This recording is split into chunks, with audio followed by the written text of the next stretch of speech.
ફક્ત 5 મિનિટમાં બનીને તૈયાર થઈ જાય તેવું પંજાબી શાકને પણ ટક્કર મારે એવું નવીન શાક બનાવીશું ફ્રેન્ડ્સ. આમાં તમારે કોઈ પણ વધુ શાકભાજીની પણ જરૂર નહીં પડે અને ઘરમાં પડેલી જ વસ્તુમાંથી બનીને તૈયાર થઈ જશે અને બધાને ખૂબ જ પસંદ આવશે. એકવાર બનાવશો ને તો વારંવાર બધા લોકો આ સબ્જીની ડિમાન્ડ કરશે ફ્રેન્ડ્સ. તેવું ટેસ્ટી બનીને તૈયાર થાય છે. તો તેના માટે ફ્રેન્ડ્સ આપણે લીધું છે 2 ચમચી જેટલું ઘી.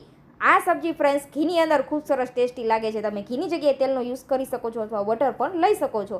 પણ આપણા ઘરમાં તો ઘી હોય પડેલું હોય છે, ઘણી વખત બટર નથી હોતું ફ્રેન્ડ્સ, એટલે આપણે ઘીનો યુઝ કરેલો છે. ઘી તો બધા પાસે હોય જ છે, ઘીની જગ્યાએ તેલ લઈ શકો છો. સાવ સરળ અને સિમ્પલ જ સબ્જી છે ફ્રેન્ડ્સ. કંઈ જ મોટી તામઝામ નથી, ઘરમાં પડેલી જ વસ્તુમાંથી તમે બનાવીને તૈયાર કરી શકો છો. ઘી ગરમ થાય ને એટલે અડધી ચમચી આપણે જીરું ઉમેરી દેવાનું છે અને થોડી એવી આપણે હિંગ ઉમેરી દેશું અને જીરુંને આપણે થોડી વાર માટે સાતળી લેવાનું છે. પછી ફ્રેન્ડ્સ આપણે તેની અંદર ઉમેરવાનું છે ઝીણું સમારેલું લસણ. લસણ પણ લઈ શકો છો, લસણની પેસ્ટ પણ ઉમેરી શકો છો, પણ આ રીતે ઝીણું સમારીને લસણ ઉમેરશું ને તો ખૂબ જ સરસ એવો ટેસ્ટ આવશે. સાથે થોડા એવા લીલા મરચાં પણ ઉમેરી દેવાના છે. તીખાશ તમારી પસંદ અનુસાર લીલા મરચાં લઈ શકો છો ફ્રેન્ડ્સ. હવે આપણે અહીંયા થોડી વાર માટે થવા દેવાનું છે. હલકું એવું ગુલાબી કલરનું થાય ને લસણ ત્યાં સુધી ફ્રેન્ડ્સ આપણે થવા દેવાનું છે. આ રીતે તમે અહીંયા જોઈ શકો છો. સારી રીતે આપણે લસણને સાતળી લીધું છે. વધુ સમય પણ નહીં લાગે આ સબ્જી બનાવવામાં. હવે તેની અંદર આપણે એક મીડિયમ સાઇઝની ઝીણી સમારેલી ડુંગળી ઉમેરી દેવાની છે. 1 નંગ ડુંગળી લીધી છે. ડુંગળીને આપણે થોડી વાર માટે થવા દેશું ફ્રેન્ડ્સ અને સાથે જ ઉમેરી દેવાનું છે 1 ચમચી જેટલું ઝીણું સમારેલું આદું. અહીંયા આપણે બધી વસ્તુ આ રીતે થોડું મોટી જ રાખેલી છે, જેથી તેનો ટેસ્ટ પણ ખૂબ જ સરસ આવે. એકદમ ફાઇન આપણે ચોપ કરીને નથી ઉમેરવાનું ફ્રેન્ડ્સ, નહીંતર શું થશે, એકદમ સ્મૂથ ગ્રેવી થઈ જશે.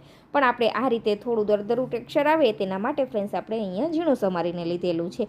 હવે ડુંગળીને પણ હલકી સોફ્ટ થાય ને ત્યાં સુધી આપણે થવા દેવાની. આજે ફ્રેન્ડ્સ આપણે સબ્જી બનાવી રહ્યા છીએ ને ગેરંટીથી ફ્રેન્ડ્સ તમે ક્યારે પણ નહીં બનાવેલું હોય. એકવાર ફ્રેન્ડ્સ જરૂરથી આ સબ્જી ટ્રાય કરવા જેવું છે. તો અહીંયા ડુંગળી સરસ એવી સોફ્ટ થઈ ગઈ છે ફ્રેન્ડ્સ. તો તેની અંદર આપણે એક મીડિયમ સાઇઝનું ટમેટું લીધું છે, તેને પણ આપણે ઝીણું સમારી લીધું છે. ડુંગળી ટમેટા 1 નંગ મીડિયમ સાઇઝના હોય ને તેવા લીધા છે ફ્રેન્ડ્સ. હવે ટમેટા ઝડપથી સોફ્ટ થઈ જાય તેના માટે સ્વાદ અનુસાર નમક અને અડધી ચમચી હળદર પાવડર ઉમેરી દેવાના છે અને બધી વસ્તુને સારી રીતે મિક્સ કરી દેશું. અહીંયા ફ્રેન્ડ્સ સાથે આપણે લાલ મરચું પાવડર પણ ઉમેરી દેવાનું છે. બીજા વધુ કોઈ જ મસાલા આપણે અહીંયા લીધા નથી ફ્રેન્ડ્સ. ઘરમાં પડેલા જ મસાલા અને શાકભાજીમાંથી આજે આપણે આ નવીન વાનગી તૈયાર કરી રહ્યા છીએ ફ્રેન્ડ્સ. તમને ખૂબ જ પસંદ આવવાની છે અને પંજાબી સબ્જીને પણ ટક્કર મારે તેવું ટેસ્ટી બનીને તૈયાર થાય છે. આ સબ્જી બનાવીને ફ્રેન્ડ્સ તરત તમે જરૂરથી સર્વ કરજો. ખૂબ જ સરસ એવો તેનો ટેસ્ટ આવે છે.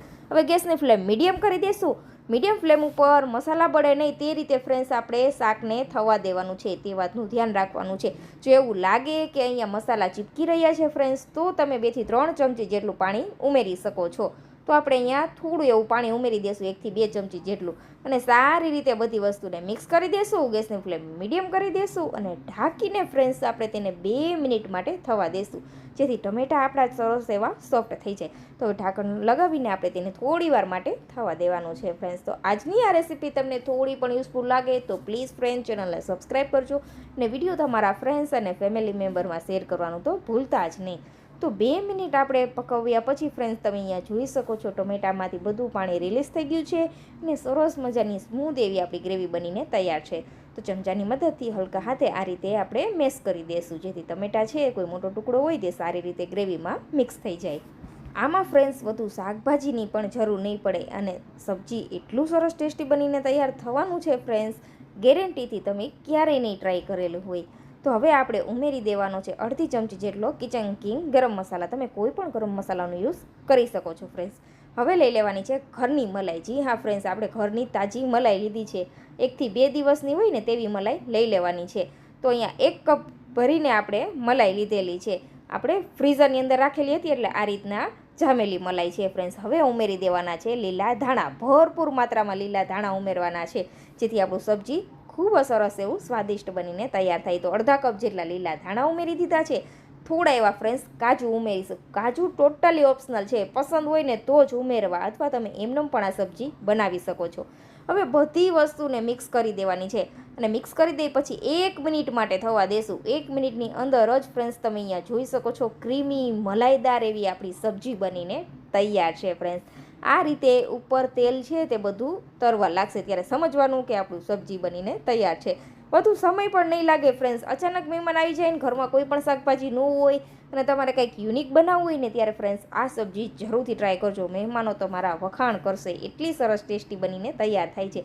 એકવાર જરૂરથી ટ્રાય કરજો. દેખાવ પણ ખૂબ જ સરસ એવો આવે છે. પંજાબી સબ્જીને પણ ટક્કર મારે તેવો ટેસ્ટ છે ફ્રેન્ડ્સ. જરૂરથી એકવાર ટ્રાય કરજો. ગેસની ફ્લેમ બંધ કરી દેશું. આપણું સબ્જી તૈયાર છે. ગરમા ગરમ સબ્જીને ફ્રેન્ડ્સ તમે રોટલી કે પરોઠા સાથે સર્વ કરશો ને ખૂબ જ સરસ એવું ટેસ્ટી લાગે છે. તો જરૂરથી ટ્રાય કરજો.